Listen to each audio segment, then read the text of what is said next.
Whenever we teach modelling, we are very deliberate about not diving straight into Excel, but instead taking the time to consider some key fundamental questions about what is involved in building models.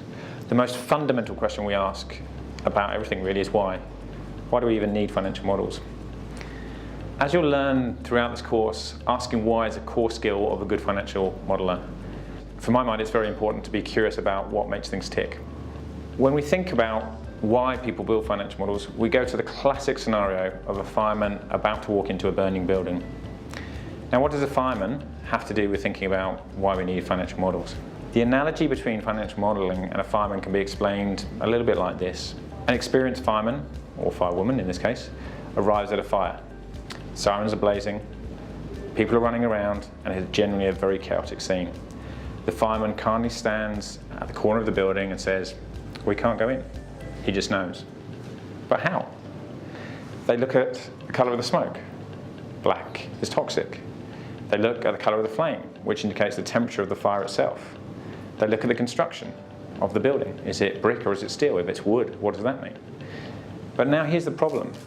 If only one person is aware of the facts and the rationale for the decisions that are happening, then only that one person can be involved in the decision-making process. What if they misread the situation? For example, they didn't know about the flammable materials in the back of the building that could explode. Our aim in constructing a financial model is to simplify the complexity of a situation and break it down into each complex element into simple steps or chunks. Anyone is capable of building a complicated financial model, but it is actually a skilled individual who can keep things as simple as possible so that others can follow, understand, check, and importantly challenge the logic and the decision making. We want to remove the one person point of failure in the approach that we take to financial modelling.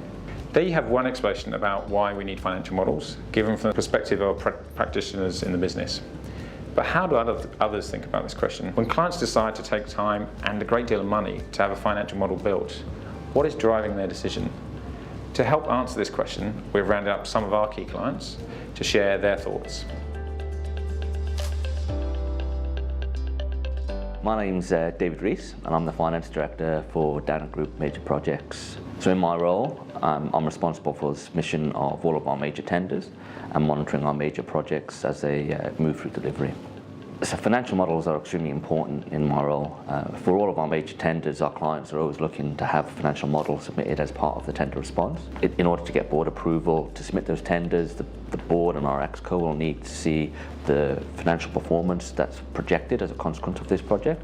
And through delivery, we're constantly monitoring the performance of those projects and having to understand how they are performing against those initial business case projections. My name is Kay Stewart. I'm a director in the infrastructure M&E team at the Royal Bank of Canada.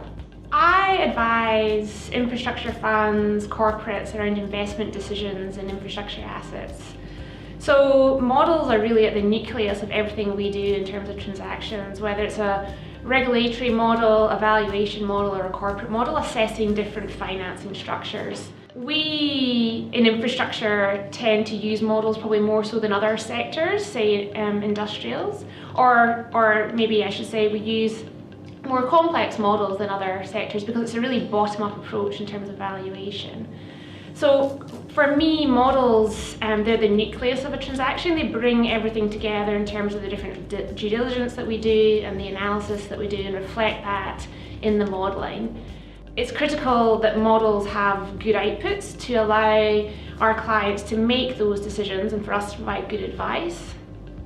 So models, they're a combination of things. They're a combination of inputs and then the sort of engine of the model and then outputs. And they have those three components which provide the ultimate output to our client. Why they're important? You can understand a transaction inside out from a financial perspective. Lots of our clients need to do sensitivity analysis, so you do the diligence, you build the business plan, an assumption, a base case assumption could be X, but you want to know what it would be if it turned out to be Y. And so it's very important that we understand that.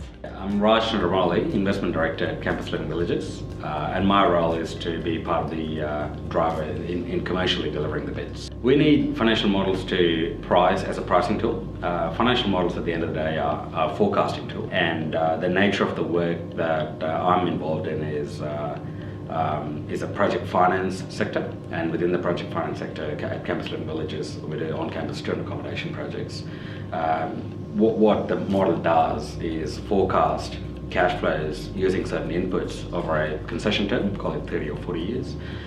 It forecasts operating cash flows, it forecasts tax, it forecasts financing cash flows, with the end result being coming up with key outputs that meet defined criteria for financiers, for the university partners, and for CLV as investors. I'm Vicky Rigg. I'm an Executive Director at Palisade Investment Partners. We're a boutique infrastructure fund manager focusing on investing in infrastructure assets in Australia. Whether it's buying new assets or even looking at the valuation of assets that we own and manage for our investors. Assets are valued every year. We roll forward valuations every month, so we need to ensure that superannuation fund holders have an accurate valuation for their assets. So not only do we use them for valuation on a discounted cash flow basis, but we also use them for other things like tracking whole portfolios and working out how different factors can impact on the portfolio as a whole. So I think one of the most important aspects is the ability to plan for the architecture of that model up front. It's really important to understand the objectives of the model, what the client wants, what all the potential scenarios and alternatives might be, and be able to build that flexibility into the architecture of the model to be able to respond to these aspects, because there's always going to be some last minute changes and surprises and just one more question. Look, like anything, I think it's someone who really understands what their client requirements are. It's someone who can make the complex simple. It's someone who has got good logic and good communication skills. I think it's someone who has great attention to detail, and accuracy is obviously paramount in financial modelling. Having that accuracy really builds confidence in the model, both from my perspective as well as the client's perspective. If the outputs are starting to do things which aren't in line with our expectations, then that's when concern starts to arise. I think it's someone, given that my view is that the model is at the heart of a transaction, I think it's someone who is able to understand the broader dynamics of a transaction. They question why things are doing the things that they are, so why outputs are changing in a certain way. So someone with good peripheral vision, someone who's probably a little bit more senior in our investment banking team, so someone at the sort of mid-level is typically the one who's charged with financial models, especially for the sort of more complex privatisation roles that we do. Analysts, there's a perception that sometimes it's the juniors who have the model.